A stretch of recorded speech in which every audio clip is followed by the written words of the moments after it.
Welcome students. तो आज हमारा ग्रुप थ्योरी में लेक्चर नंबर 18 है और आज हम करने जा रहे हैं स्पेशल लीनियर ग्रुप। और सबसे पहले अगर आपने हमारा चैनल सब्सक्राइब नहीं किया है तो सब्सक्राइब कीजिए, क्योंकि हम पूरा का पूरा कोर्स आपको प्रोवाइड करेंगे। तो आज हम करने जा रहे हैं हमारा स्पेशल लीनियर ग्रुप। तो पिछले लेक्चर में हमने जनरल लीनियर ग्रुप किया था, जिसमें मैट्रिक्स को अंडर मल्टीप्लिकेशन हमने प्रूफ किया था कि वो ग्रुप बनता है। तो जो स्पेशल लीनियर ग्रुप है वो भी हमारे पास एक मैट्रिक्स का ही ग्रुप बनता है, बट उसमें हम कुछ एक एक्स्ट्रा कंडीशन है वो ऐडअप करते हैं।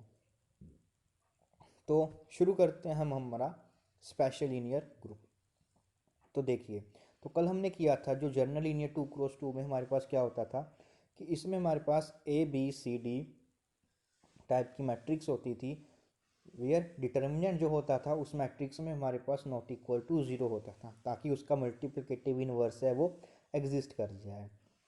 ठीक है, तो ये हमारे पास क्या बनता था, एक नॉन अबेलियन इन्फानाइट ग्रुप बनता था, क्योंकि ये इसके मैट्रिक्स क्योंकि हमारे पास कम्यूट नहीं करती थी। अब इसी का ही हमने क्या करना है, एक स्पेशल टाइप की इसमें कुछ मैट्रिक्स लेनी है, मतलब कि इसी का एक सबसेट लेना है। तो उससे हम डिनोट करते हैं एस एल 2/R के लिए। इसमें हमने क्या करना है कि ए बी सी डी सिर्फ वही मैट्रिक्स लेनी है जिनका डिटर्मिनेंट जो हो वो वन हो, that is a d minus b c is equal to one. सिर्फ और सिर्फ वन डिटर्मिनेंट वाली ही हमने मैट्रिक्स की कलेक्शन लेनी है। तो जो ये हमारे पास इस तरह से हम एस एन क्रॉस एन को कैसे डिफाइन करेंगे कि हमने इसमें एन क्रॉस एन की सभी मैट्रिक्स ली हैं ओवर रियल नंबर्स, और जो डिटर्मिनेंट है हमारे पास उन सभी मैट्रिक्स का क्या होगा, वन। तो हम बहुत ही इजी मेथड से ये प्रूव कर सकते हैं कि जो ये हमने कलेक्शन ली है वो हमारे पास एक ग्रुप फॉर्म कर रही है अंडर एडिशन। तो देखिए बहुत ही इजी है। सबसे पहले क्लोजर प्रॉपर्टी देखते हैं। देखिए हमने क्या करते हैं, सबसे पहले कि कोई एक मैट्रिक्स लेते हैं ए, एक और मैट्रिक्स लेते हैं बी, जो बिलोंग कर रही है हमारी S L N comma R set को। तो इसका मतलब क्या होगा कि जो हमने मैट्रिक्स होगी हमारे पास, ए मैट्रिक्स है उसका भी डिटर्मिनेंट क्या होगा, वन होगा, और बी मैट्रिक्स का भी डिटर्मिनेंट वन होगा। अब हमने ए बी जो मैट्रिक्स है वो प्रूव करनी है कि वो इसको बिलोंग कर रही है। तो उसके लिए हमें क्या शो करना पड़ेगा, सबसे पहले ए बी हमारे पास एक एन क्रॉस एन की मैट्रिक्स होगी। अब हम इसका डिटर्मिनेंट निकालते हैं। तो इस मैट्रिक्स का डिटर्मिनेंट किसका इक्वल होगा, determinant of A into determinant of b, which is equal to one into one. तो इसका मतलब ए बी जो मैट्रिक्स है इसका भी डिटर्मिनेंट हमारे पास क्या होगा, वन होगा। इसके लिए बिलोंग करेगी हमारी को एस एल सेट को। तो इसका मतलब क्लोजर प्रॉपर्टी होल्ड कर जाएगी। उसी तरह से एसोसिएटिविटी हम सभी मैट्रिक्स के लिए होल्ड करती है। तो इन पर्टिकुलर जिन मैट्रिक्स का डिटर्मिनेंट वन होगा तो उनके लिए भी होल्ड करेगी, तो एसोसिएटिविटी भी होल्ड कर रही है। अब बात करते हैं आइडेंटिटी एलिमेंट की। हमें पता है कि जो हमारे पास आइडेंटिटी मैट्रिक्स होती है दैट इज़ 1 0 0 1, जो ओवर एन के लिए, ठीक है। तो जो ये मैट्रिक्स होती है हमारे पास, ये आइडेंटिटी एलिमेंट बनती है, और इस मैट्रिक्स का डिटर्मिनेंट कितना है, वन। तो इसका मतलब आइडेंटिटी मैट्रिक्स भी हमारे पास जो है एस एल सेट को बिलोंग कर रही है। तो ये भी हमारा प्रूफ हो गया।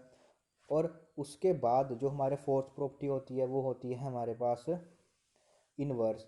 तो इसके लिए सबसे पहले हम एक एस एन से मैट्रिक्स लेते हैं, और जो ये मैट्रिक्स है इसका डिटर्मिनेंट हमारे पास कितना होगा, वन होगा।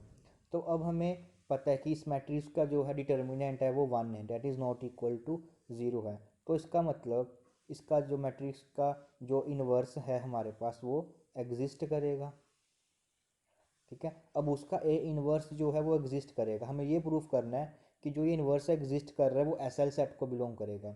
उसके लिए हम इसका डिटर्मिनेंट निकालते हैं, दैट इज़ जो ए इनवर्स मैट्रिक्स है उसका डिटर्मिनेंट क्या होगा।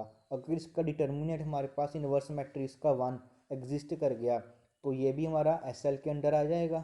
तो इस मैट्रिक्स, अब हमें पता है कि एक रिजल्ट होता है कि ए इंटू ए इनवर्स किसके इक्वल होता है, हमारे पास आइडेंटिटी मैट्रिक्स के, और ए इनवर्स ए के इक्वल होता है। बोथ साइड हम डिटर्मिनेंट लेते हैं, that is determinant of A into A inverse matrix which is equal to determinant of identity matrix. अब डिटर्मिनेंट को अलग अलग कर लेते हैं, ठीक है। और आइडेंटिटी मैट्रिक्स का डिटर्मिनेंट हमारे पास क्या होता है, ठीक है। उसके बाद ये देखिए, ए मैट्रिक्स का डिटर्मिनेंट हमारे पास वन दिया हुआ है और आइडेंटिटी मैट्रिक्स का डिटर्मिनेंट वन होता है।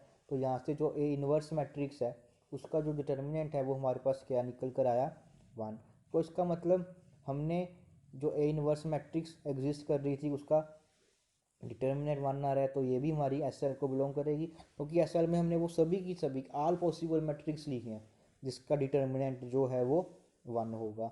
तो इसलिए ये हमारे पास क्या बन जाएगा कि जो ए मैट्रिक्स है उसका इन्वर्स एग्जिस्ट करेगा। तो उसी तरह से ये हमारे पास एक इन्फानाइट ग्रुप बन जाएगा अंडर मल्टीप्लिकेशन, और ये नॉन कम्यूटेटिव होगा क्योंकि हमें पता है कि ए बी मैट्रिक्स जो है वो कम्यूट नहीं करती एज यूजुअल, ठीक है। इसी तरह से हम N cross R N over Q ले सकते हैं मैट्रिक्स, ये भी हमारे पास। उसी तरह से हम मैट्रिक्स ले सकते हैं ओवर एंटीजर्स के लिए। ये आपको बताना है कि जो ये सेट है अब हमारे पास, कि वो ग्रुप हमारा फॉर्म होगा या नहीं होगा। आप हमें कमेंट करके बताएंगे नीचे कि ये ग्रुप हमारा फॉर्म हुआ है या नहीं हुआ। बहुत इंपॉर्टेंट एग्जांपल है ये, इससे आप ज़रूर कीजिए, बहुत बार एग्ज़ाम में पूछी जाती है। उसके बाद आता है एन क्रॉस आर ओवर सी, ये भी हमारा जो है ग्रुप फॉर्म होता है, ठीक है। एज़ यूजुअल हम कर सकते हैं।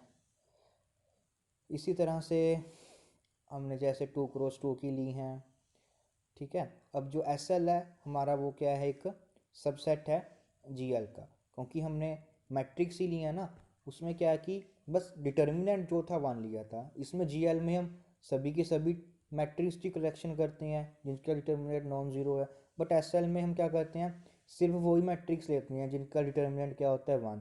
जी एल में हमारे पास 1 डिटर्मिनेंट की भी मैट्रिक्स होगी, 2 डिटर्मिनेंट की भी होगी, 3 डिटर्मिनेंट की भी होगी। अगर आपको हमारी वीडियो अच्छी लग रही हो तो चैनल को सब्सक्राइब, वीडियो को लाइक और शेयर करना मत भूलिए। हम ऐसे ही आपको कंटेंट है जो प्रोवाइड करते रहेंगे।